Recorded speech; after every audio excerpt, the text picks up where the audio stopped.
We love passionate players, we love players with great work ethics, but what about those players that are just pure lazy but seem to be world class? So in this video, let's take a look at the art and beauty of the lazy superstar. Let's start with the man, the myth, the Berbatov. Dimitar Berbatov. He made 40-year-old men still think that they could play after having a few good touches at goals on a Monday night. He surely made a generation of footballers who worked their way up into the professional leagues, who put their blood, sweat and tears into their career.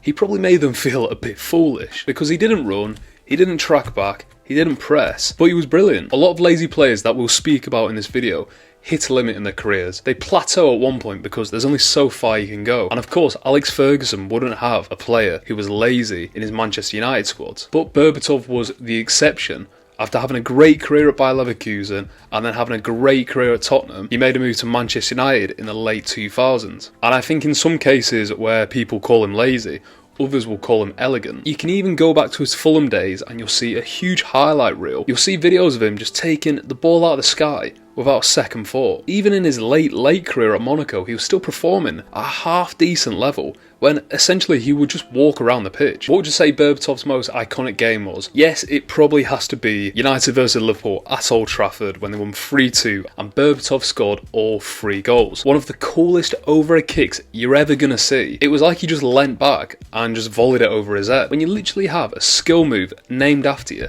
that is when you become immortal in football, isn't it? There must be less than 10 players with a skill move named after them. People will still call it the Maradona, although it's been named the roulette in recent years. Ronaldinho is obviously synonymous with the flip-flap, but still it isn't called the Ronaldinho. And then Aiden McGeady, his spin that he used to do back in the day. But the Berbatov spin, which I actually only think he did once for Man United when he set up Cristiano Ronaldo for the goal. It's the most casual, carefree skill move you're ever going to see, but it was absolutely unplayable in that game. We're talking the Golden Boot in 2011, 2 Premier League Team of the Seasons, 2 Bundesliga Team of the Seasons, even the 2009 Bulgarian Man of the Year. He'll forever be one of the most casual footballers you'll ever see, and he embodies the art and beauty of the lazy superstar. The thing is with lazy superstars, you could say Lionel Messi was one because he would genuinely walk around a pitch and he probably was a bit lazy. It's the best quote from, I believe, an Inter Miami Youth Academy player where they say, Messi told me to walk more in the game because then you can see more. Do you reckon sometimes he just probably couldn't be arsed tracking back? Potentially. I mean, Barcelona had the ball 99% of the time, so he didn't really need to do much. Then you also have players like Andrea Pirlo, who, like say in Euro 2012, was the best player and he barely moved a muscle. Dominated and embarrassed an England squad in that tournament against young athletic players by just his pure intelligence. I mean, even someone like a Stanley Matthews, who I'm definitely qualified to speak about. From what I read about him, apparently he wouldn't make an attempt for a ball if it bobbled a bit across the ground, which you can admire, and it's a great story for the ages, but I bet if that happened nowadays, there would be absolute uproar. What about Juan Roman Riquelme, one of Argentina's best attacking midfielders, Boca Junior legend, a Villarreal legend, could you call it? But wow, I mean, was he in the generation of the last great number 10s?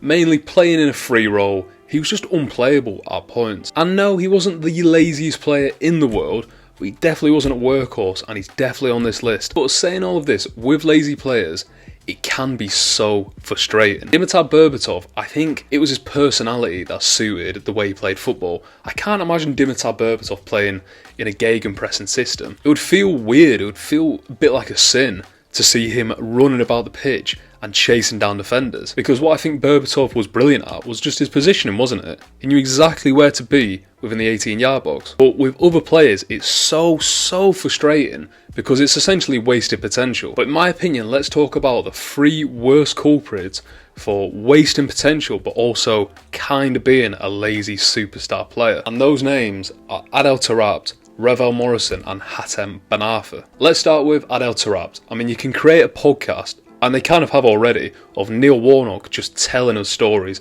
about Adel Taarabt. There was a bit of a mystery around Taarabt. He was brilliant at QPR, he helped them get promoted, and again, he was brilliant in flashes at Tottenham. He had some of the best footwork we're ever going to see, because sometimes it made you think that you were watching someone playing in the park, but he was playing against professional footballers, making them look like absolute children. But he was lazy, and I think he wasn't just lazy on the pitch, I think he was just lazy in his life as a football player. He always seemed out of shape, for a footballer, and he never seemed that interested in running about. I think you saw it when he moved to Benfica later on in his career and he became a defensive midfielder. It seemed like he had kind of improved his professionalism in a sense, and he became a pretty solid defensive mid for a couple of seasons. But I mean, even when you hear the stories from Warnock, when apparently he lied about one of his mates getting shot back in Morocco, and later on that day Warnock found his passport and confronted him about it, especially in the Championship, all his sins were forgiven because he was so good. But Adel Taarabt is a great example of what could have been if someone took his career that much more seriously, because he was one of the best talents in the world, and that, again, that sounds ridiculous, but he was. Let's talk about Ravel Morrison next, and again, one of the most frustrating players you'll ever see in your entire life. Alex Ferguson says he was the best young player he's ever coached in a youth academy system with Paul Pogba and Jesse Lingard, and was one of the standout players because, again, when he moved from Man United to West Ham, it was like, right, here's the next best English attack midfielder. There was some hints of Joe Cole in his game, and I think he could have taken that if he just applied himself. And I don't want to judge because I know he had a very rough background back in Manchester and he couldn't seem to escape some sort of that life. But again, if you watch him on the pitch, he was really lazy. Do you remember that goal that he scored at White Hart Lane against Tottenham? Or if this is a really rogue one, but I remember when England under-21s played Lithuania and he was unreal in that game. I was surprised he didn't get an England call-up straight after that because he was unplayable. But unfortunately, his work ethic, his attitude just caught up with him and he could never become the player that everyone thought he was going to be. But finally, let's talk about Hatem Ben Arfa. I'd say the most talented out of the three I've just discussed and probably had the best career. He played for Newcastle for a long time, and he had a bit of a renaissance at Nice, and then he moved to PSG, didn't he? But he came through at the Lyon Academy at the time where Lyon were dominating the French league. And I mean dominating, 7 straight titles in the 2000s. And he came in a very promising Lyon Youth Academy. I mean, there's pictures of him next to Karim Benzema, the future Ballon d'Or winner, and at the time they were seen as level prospects. But again, we saw it mainly at Newcastle as English football fans, and he was brilliant, wasn't he? How many goals had he scored where he just took it from the halfway line and dribbled past everyone like they weren't even there? In this case, I'd say it was unfortunate with Ben Arfa because he did have a few injuries. He broke his tibia and he broke his fibula. He had quite a bad hamstring injury as well, which again just pushed him further and further back. And to be fair, despite not having a great career at PSG later in his career, he had a great season at Nice, which eventually got him the move to PSG.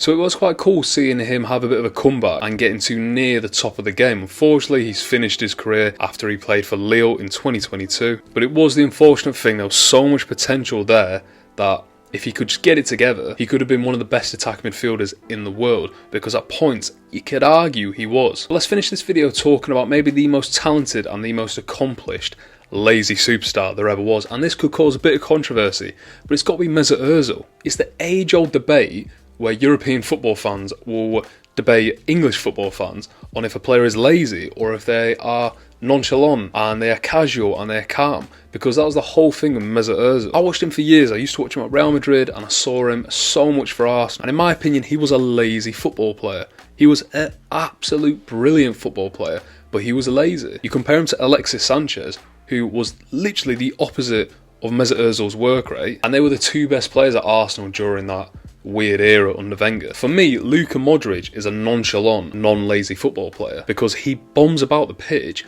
but it doesn't look like he's putting in all the effort in the world. Sergio Busquets was a nonchalant, but I don't think he was a lazy football player. I just think he was always in the right position in the middle of the park. Mesut Ozil genuinely would sometimes just give up if he didn't have the ball. But to park his lack of a work rate, wow, what a player he was at times. On his day, the best attacking mid in the world. On some other days, invisible. And that's what you got with Ozil. Would he have succeeded in this Arsenal team now? Yeah, I mean, probably yes, because he had better players around him and he would have made the better players even better. When a player who isn't massively athletic and literally only has one foot, I don't think he ever used his right foot, can play that well at the top level for so many years, then it proves how good he is. Mesut Ozil's finest moment has to be the Ludogorets goal in the Champions League, when he dinked it over the keeper, faked out one defender who slid across, and then faked out another defender with all the composure in the world, just slotted it into the net and won the game for Arsenal. It was awful, in my opinion, the way Arsenal treated him near the end. And it was sad to see how it's kind of ended up. I mean, he's actually turned into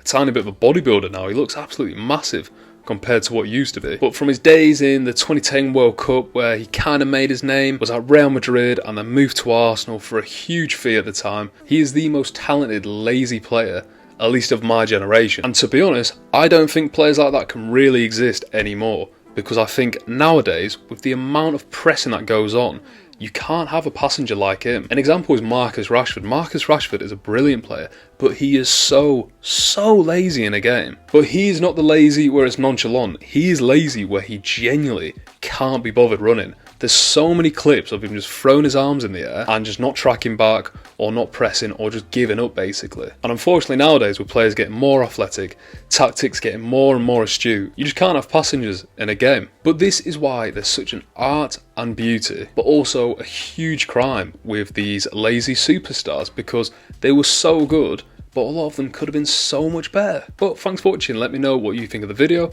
Let me know who your favourite lazy player is. If you think lazy players can exist nowadays, if you think they can't. If you can leave a like, if you leave a comment, and if you subscribe to the channel, that'd be great. But cheers.